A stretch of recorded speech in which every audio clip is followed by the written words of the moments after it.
Hello students, class 5 lesson number 7 सहयोग का पुल। कल हमने पार्ट 2 पढ़ा था, पार्ट 1 पढ़ा था। आज हम पार्ट 2 पढ़ेंगे। कल हमने जाना था कि गांव के लोग पुल न बनने के कारण उस नाले से किस प्रकार बरसात के मौसम में परेशान रहते हैं और उनसे किस प्रकार की अनेक बीमारियां होती हैं। जो गंदा पानी जमा होता है जिस नाले के पानी का, वह मजबूरन सेवन करते हैं तो उस कारण उन्हें अनेक बीमारियों का सामना करना पड़ता है। इसके बाद हम पढ़ेंगे, इस बरसात में नाला उफान पर था। गांव 2 माह से बाहरी दुनिया से कटा हुआ था। 2 माह मतलब 2 महीने से बाहरी दुनिया से कटा हुआ, मतलब कि बिल्कुल अलग था। इस घटना से सारे गांव वाले दहल गए, मतलब कि कभी कभी कोई अचानक ऐसे कुछ घटना होती था, लोग एकदम अचंभित हो जाते, घबरा जाते। तो रात में वृद्ध हकीम साहब को दिल का दौरा पड़ गया। वृद्ध हकीम साहब जिस पर गाँव वाले बहुत विश्वास करते थे, तो अचानक उन्हें दिल का दौरा पड़ गया। उनकी बेहोशी और बिगड़ती हालत देखकर सारे गांव वाले एकत्र हो गए, मतलब कि उन्हें दिल का दौरा पड़ गया और वह बेहोश होने जैसे हो गए। और गांव वाले, जब गांव वालों को ऐसा पता चला, सब इकट्ठे हो गए। जैसे तैसे रात कटी, सभी चाहते थे कि हकीम साहब को अस्पताल ले जाया जाए, क्योंकि हकीम साहब भी थे जो गांव के, मतलब जो छोटी मोटी बीमारी होती थी उनका इलाज कर दिया करते थे। लेकिन अब तो हकीम साहब ही बीमार पड़ गए हैं, उन्हें दिल का दौरा पड़ गया है। या कस्बे से जैसे तैसे रात कटी, सभी चाहते थे कि हकीम साहब को अस्पताल ले जाया जाए। कस्बे से डॉक्टर को लेकर आए, लेकिन उनके चाहने से क्या होता है, मतलब कि वे चाहते तो बहुत कुछ हैं कि मतलब फटाफट से मतलब हकीम साहब को वहाँ अस्पताल ले जाए, लेकिन वह चाहकर भी कुछ कर नहीं सकते। क्यों? उफनता नाला सामने आ रहा था, क्योंकि उनके सामने क्या था? उफनता नाला, जो कि शहर के बीच में आता था, जिसे वह पार नहीं कर सकते थे। और मेन रीजन ये था कि वहाँ पर बरसात का मौसम था। क्या था? बरसात का मौसम था। बरसात के मौसम में इस बार नाला और अधिक उफान भी था। 1-2 साहसी युवकों ने नाला पार करने की कोशिश की, मतलब वो साहसी युवक ऐसे थे कि उन्होंने अपनी हिम्मत जुटाई कि हम कैसे न कैसे करके नाला पार कर लेंगे। लेकिन तेज बहाव में उनको लेने के देने पड़ गए। बहाव इतना तेज था कि वह चाहकर भी ऐसा करने पर क्या हुआ, इसी बीच हकीम साहब इलाज के बहाव में चल बसे। इस घटना से शिव नारायण सबसे ज्यादा दुखी हुआ। कौन दुखी हुआ? शिव नारायण। आखिर वह बोल ही पड़ा, अगर आप लोग समय देते मेरी बात मान लेते तो यह नौबत नहीं आती। एक व्यक्ति था तो थोड़ा गांव में समझदार था, जो कि गांव वालों को हमेशा समझाता था कि हम लोग चाहे तो मिलजुल कर पुल का निर्माण कर सकते थे। लेकिन गांव वाले एक मत होने के लिए तैयार नहीं थे। सबकी सोच अलग अलग थी, इसलिए किसी ने हाँ कही तो किसी ने न कही। लेकिन जब हकीम साहब की मृत्यु हो गई, उसके बाद फिर शिव नारायण से रहा न गया और उसने क्या कहा, और आखिर वह बोल ही पड़ा, अगर आप लोग समय देते, मेरी बात मान लेते तो ऐसी नौबत बिल्कुल नहीं आती। मतलब कि अगर पुल बन जाती, सब मिलजुल कर पुल का निर्माण करते, तो आज हकीम साहब भी हमारे साथ जिंदा होते। उसी समय सभी गांव वालों ने कसम खाई कि अपने श्रमदान से वह नाले पर पुल बनाने की कोशिश करेंगे। जब हकीम साहब की मृत्यु हो गई, उसके बाद सभी गांव वालों ने सोचा कि अब हमें मिलजुल कर पुल बनाना ही होगा। उसी समय सभी गांव वालों ने कसम खाई, श्रमदान से नाले पर पुल बनाने की कोशिश करेंगे। गर्मी में जब नाले का पानी कम था, गांव वाले संगठित होकर पुल बनाने में जुट गए।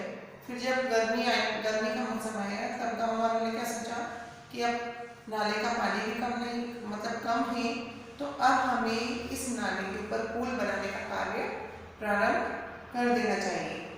गांव का हर व्यक्ति अपने अपने साधन लिए हुए पुल बनाने को तैयार हो गया। मतलब अब गांव के हर व्यक्ति ने ठान लिया था कि अब कुछ भी हो, अभी तक जो होना था हो गया, लेकिन अब आगे से ऐसा नहीं होगा। हम अपना पूर्ण रूप से सहयोग देंगे, श्रमदान देंगे और इस पुल का निर्माण करेंगे। यह बात जब जिला अधिकारी तक पहुंची तो उन्होंने गांव वालों का उत्साह देखकर शासन की ओर से तकनीकी और आर्थिक सहायता प्रदान की। मतलब जब जिला अधिकारी को इस बारे में पता चला कि इस गांव में अब गांव वाले जागरूक हो चुके हैं और पुल का निर्माण करना चाहते हैं, तो उन्होंने गांव वालों का पूर्ण सहयोग किया और उन्हें आर्थिक सहायता प्रदान की। इससे ग्रामवासियों का उत्साह और बढ़ गया। महिला पुरुष सभी उत्साह से श्रमदान में जुट गए। देखते ही देखते पुल के उद्घाटन की बात की गई। जब पुल बन गया तो फिर उसके पुल के उद्घाटन की भी बात की गई। शिवनारायण के साथ गांव के बड़े बूढ़े लोग जिला अध्यक्ष महोदय के पास गए। किसके पास गए? जिला अध्यक्ष महोदय के पास गए। जो जिले के अध्यक्ष होते हैं उन्हें हम जिला अध्यक्ष महोदय कहते हैं। और पुल के उद्घाटन हेतु निवेदन किया गया। जिलाध्यक्ष महोदय ने सहर्ष स्वीकृति दे दी, मतलब कि अनुमति प्रदान कर दी। पुल के उद्घाटन के दिन पुल को सजाया गया। गांव में पहली बार इतना बड़ा आयोजन हो रहा था, मतलब कि यहाँ से गांव के विकास प्रारंभ हो चुकी थी। गांव वालों ने अधिकारी का स्वागत कर जिलाधीश महोदय से फीता काटकर पुल का उद्घाटन करने का अनुरोध किया। गांव वालों ने अधिकारी को जिलाधीश महोदय को से क्या कहा कि आप फीता काटकर इस पुल का उद्घाटन कीजिए। जिलाध्यक्ष ग्रामवासियों के आपसी सहयोग और श्रम देखकर, श्रम मतलब मेहनत, जो उन्होंने पूर्ण मेहनत करी थी दिन रात, तो जिलाध्यक्ष ग्रामवासियों को गांव के लोगों के आपसी सहयोग और मेहनत को देखकर खुश हो गए। उन्होंने कहा पुल का उद्घाटन मैं नहीं, आप लोग स्वयं करेंगे। क्या कहा कि इस पुल का उद्घाटन मैं नहीं करूंगा, आप लोग स्वयं करेंगे। गांव वालों ने उन्होंने कहा पुल का उद्घाटन मैं नहीं, आप लोग करेंगे। उन्होंने गांव के दो युवा, बुजुर्ग मतलब जो वृद्ध व्यक्ति होते हैं वह, तो गांव के 2 बुजुर्ग, 2 युवा और 2 महिलाओं को बुलाकर उन सभी को संयुक्त रूप से पुल का उद्घाटन करने को कहा, क्योंकि इसमें महिलाओं ने भी सहयोग दिया, पुरुषों ने भी सहयोग दिया, जो वृद्ध व्यक्ति थे उन्होंने भी सहयोग दिया। इसलिए इन सभी ने मिलकर, मतलब कि जो जिलाध्यक्ष महोदय थे उन्होंने क्या कहा कि आप सभी मिलकर, क्योंकि ये आपके श्रम से, आपकी मेहनत से पुल बनाया गया, तो आप सभी मिलकर इस पुल का उद्घाटन करेंगे। अपने संबोधन में जिलाध्यक्ष ने कहा इसका उद्घाटन मैंने आप लोगों से ही करवाया। क्या कहा? इसका उद्घाटन मैंने आप लोगों से कराया, क्योंकि यह आपके सहयोग से बना हुआ है। मतलब कि इसमें मेरा सहयोग उतना नहीं था, लेकिन आप लोगों का तो इसमें पूर्ण सहयोग था। इसमें आपका श्रमदान लगा था, मतलब कि जो पसीना बहाकर जो मेहनत की जाती है, तो क्या कहा है कि आपका श्रमदान लगा हुआ था। गांधी जी भी तो यही कहा करते थे कि आपसी सहयोग और स्वावलंबन मतलब जिसको अपने ऊपर खुद पर भरोसा होता है, वह व्यक्ति कौन होता है? स्वावलंबी होता है। तो गांधी जी क्या कहा करते थे कि आपसी सहयोग और स्वावलंबन से हम बड़ी से बड़ी कठिनाइयों का दूर कर सकते हैं। मतलब जब व्यक्ति को खुद पर विश्वास हो तो वह चाहे तो बड़ी से बड़ी मुसीबत का सामना भी कर सकता है।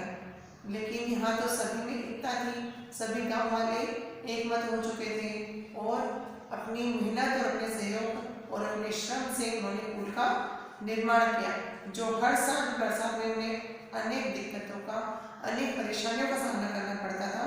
लेकिन पुल बनने के कारण, पुल का निर्माण होने से उनकी ये सारी परेशानियां अब खत्म हो चुकी थी। सही का पुल अब नागपुर की तरक्की के द्वार खोलेगा।